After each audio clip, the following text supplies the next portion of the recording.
بسم الله الرحمن الرحیم. یو ورور پوښتنه کړې ده، وایي د ښځې حقوق پر خاوند څه دي او د خاوند حقوق پر ښځه باندې څه دي. د دغه ورور د پوښتنې په جواب کې باید ووایم چې دا د ټول عمر کاروان دی، یعنې دا چې خاوند او ښځه د ژوندانه دا اوږد سفر کوي او د هر سفر لپاره یو امیر پکار وي. الله عز وجل د دغه سفر امیر خاوند ورته ټاکلی دی، ښځه یې مأموره ټاکلی ده. د پیغمبر صلی الله علیه وسلم پر مبارکه ژبه باندې موږ ته هدایت دی. پیغمبر علیه السلام فرمایي، وایي که چیرې د الله بغیره بل چاته سجده کول روا وای، ښځې به خپل خاوند ته سجده کولی. نو دغه د اوږد سفر اوږد کاروان ټول حقوق په لنډ ډول بیانول خو ګرانه خبره وي، خو بیا به هم ځینې حقوق زیات کړم. د خاوند پر ښځې باندې دا حقوق دي. اول حق یې دا دی، ان تقر فی البیت ولا تخرج الا باذنه. دا ښځه په کور کې اوسیږي، د خاوند به اجازې به نه وسي. الله عز وجل په قرآن عظیم الشان کې فرمایي، وقرن فی بیوتکن ولا تبرجن تبرج الجاهلیة الاولى.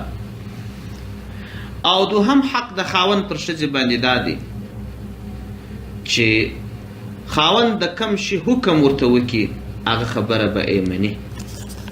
هره خبره هر حکم چې خاوند ورته وکړي مخالفت به یې نه کوي.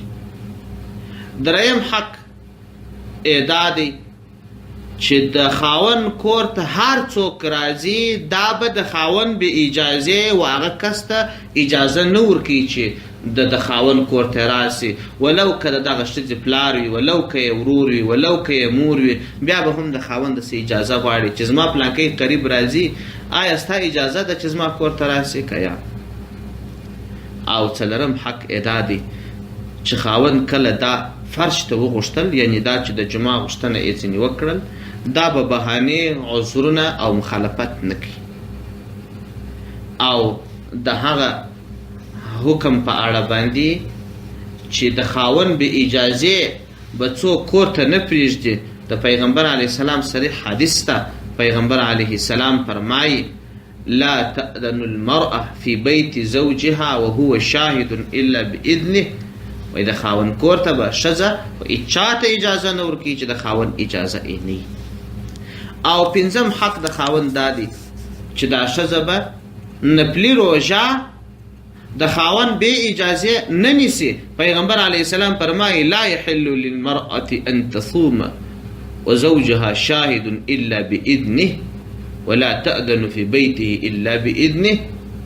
وایي ښځې ته جایزه نه ده چې خاوند یې موجود وي او دا د روژه د خاوند بې اجازې ونیسي. او شپږم حق د خاوند ورباندې دا دی چې دا په دې کور کې مصرف کوي یا چاته څه شی ورکوي چې د خاوند اجازه نه وي، د خاوند مال به بدون اجازې د خاوند نه مصرفوي. پیغمبر علیه السلام فرمایي، لا تنفق امرأة شيئا من بيت زوجها الا باذن زوجها. او اوم حق یې دا دی چې دا ښځه به د خاوند خدمت کی، د اولاد خدمت به یې کی، د کور خدمت به یې کی، که څه شرعاً باندې لازم نه دي، خو د خاوند د رضایت حق دا دی چې دا کار به دا کوي.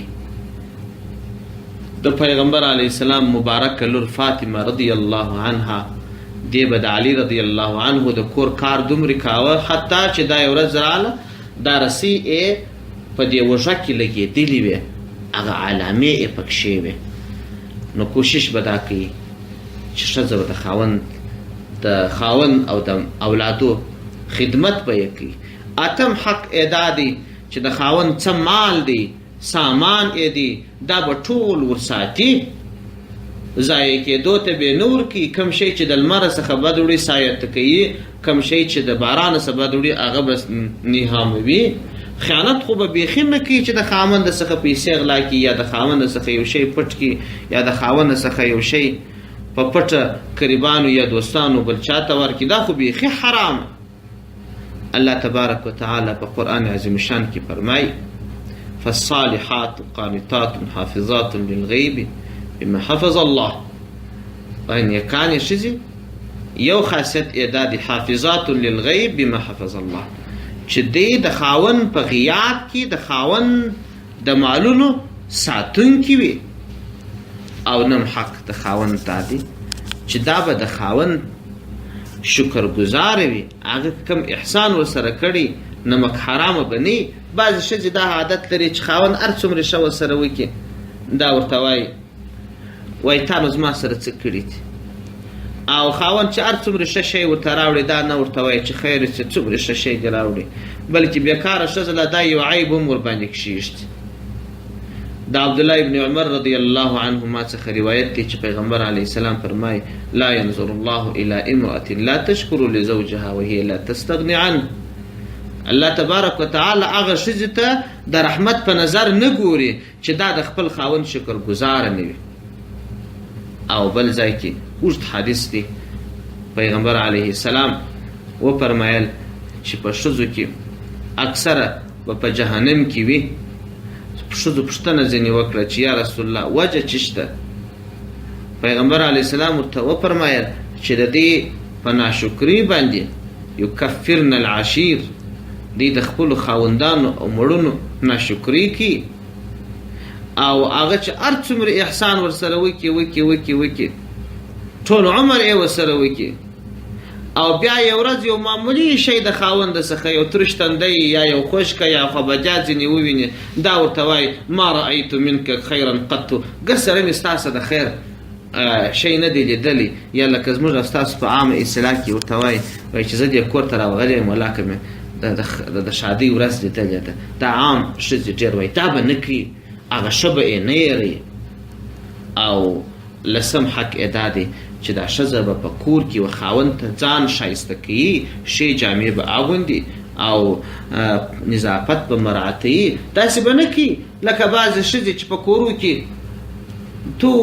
لکه تورې پشیانې ځانونه یې داسې جوړ کړي، مردارخورې کالي یې خیرن، لاسونه یې خیرن، پزه یې خیرنه وي، غوږونه یې خیرن وي، په دالانچه و په سرایو په خونو کې لوېدلې وي، او کله چې واده ته ځي نو بیا ډول ډول موډونه کوي، ډول ډول کالي اغوندي. هلته خو نامحرمه خلک وي، هلته خو پردۍ ښځې. د خاوند حق خو دا دی، شرعي حکم خو دا دی چې ته دلته د خاوند په کور کې پاک کالي، پاکې جامې د زینت او تجمل دپاره چې کوم شرعي شیان دي هغه د هغو څخه استفاده وکړه. دا بل حق دی. او یولسم حق یې دا دی چې که دې د خپله ځانه یو شی خاوند ته ورکړي یا د خاوند اولاد ته ورکړي یا د اولاد سره ښه وکړل، احسان به نه ورباندې اچي. او دولسم حق یې دا دی چې دا به قناعت والای، که خاوند لږ شی ورکړي په هغه به هم راضي کېږي، قناعت به ورباندې کوي، او داسې غوښتنه به نه ځینې کوي چې د ده تر طاقت لوړه وي. ځکه الله عز وجل فرمایي لینفق ذو سعة من سعته. الله عز وجل فرمایي وایي هغه څوک چې طاقت والای، قدرت والای، هغه دې د خپل طاقت په اندازه نفقه پر دې ښځه باندې کوي. او که چیرې یو کس غریب وي نو بیا دې په خپله اندازه کوي، او ښځه دې تقاضا نه ځینې کوي چې د ده په وسه یو شی نه وي دا پلانکی کار وکړه. دیارلسم حق یې دا دی داسې کار به نه ورسره کوي چې په هغه باندې خاوند ازاریږي یا په قهر او په غضب کېږي. د خاوند طبیعت په معلوموي چې په کوم شي خوابدی کېږي هغه کار دې بیا نه کوي، هغسې خبره دې بیا نه کوي. او څوارلسم حق یې دا دی چې د دغه خاوند د مور پلار سره به ښه سلوک کوي، ښه معامله به کوي، د ده د قریبانو سره، مطلب د ده قریبان مور پلار دا به خوشحاله او راضي ساتي. او پنځلسم حق یې دا دی چې کوشش به کوي چې د خپل خاوند سره ګډه ګزاره وکړي، د ژوند دعا به یې کوي، او طلاق غوښتنه به نه ځینې کوي. پیغمبر علیه السلام فرمایي ایما امرأة سألت زوجها طلاق من غیر ما بأس فحرام علیها رائحة الجنه. وایي هر هغه ښځه چې بدون ضرورت د خپل خاوند څخه د طلاق غوښتنه وکړي جنت ورباندې د جنت بوی ورباندې حرام دی. او شپاړسم حق یې دا دی چې خاوند یې وفات شي 4 میاشتې 10 ورځې به دا زینت و تجمل نه کوي، بعد 4 میاشتو 10 ورځو څخه بیا اجازه ورته.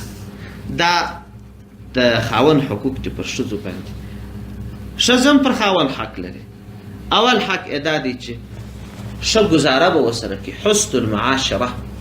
الله عز وجل په قرآن عظیم شان کې حکم کړی دی وعاشروهن بالمعروف، نیکه ګزاره ورسره وکړي، ضرر رسانه خبرې مه ورسره کوئ او وهل مه ورکوئ او ازار او تکلیف خفګان او دقت دا مه ورباندې مسلطوئ. بل حق یې دا دی نفقه به ورکوي د خپل طاقت موافق، داسې نه چې ته توانایي لرې دې ته یو ادنا کالي ورکوي، او خوراکه د طاقت موافق د اوسېدو ځای دا به ورکوي د خپل طاقت او د توان مطابق، او وهل به نه ورکوي. او همدا ډول هغسې تنګي چې د هغه په وجه باندې دې ته ژوند زندان سي دا به نه کوي. او کوشش دا وکړه چې دومره د کور کارونه ورباندې ونه کړي چې هغه د دې تر طاقت لوړ وي. ازار د مور پلار که ستا مور پلار دا زورول وهل د هغو مخه به نیسي، که ستا ورونو وهل د هغو مخه به نیسي. او شرعي امور به په زده کوې، خپل حقوق به په زده کوې، ستا د مور پلار حقوق به په زده کوې، او دې ته به یې هڅوې چې دا ستا د مور پلار حقوق برپا یې کړي. مور پلار به دې ته هڅوې چې هغه د دې حقوق پاماله نه کړي.